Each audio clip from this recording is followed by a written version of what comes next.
I was very impressed by this rolling text animation that PointC recently posted in the GreenSock forums to help out a user. It looks beautiful. Now, I was convinced that for each of these characters here, there must have been at least 10 copies of every letter to pull off this effect. However, when I looked behind the curtain, I found that each letter was only cloned once. How could this be? Well, I came up with my own simple demo to explain it to you. Notice in my HTML, I only have 2 R's here, but when I play the animation, it looks like a bunch of them are scrolling by. How exactly can this be happening? Well, let's turn off overflow hidden, and you'll see now that these are my 2 R's, and what's going on is that there's one animation that just moves this group of R's up repeatedly, and another animation that tweens that animation's total progress.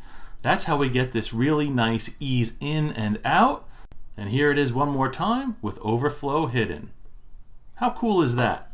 If we look in the JavaScript, this tween here moves the boxes up half their height with no easing. The best way to see this is going to be to comment out this second tween. And now notice how it's a very linear sort of seamless loop of it just moving up.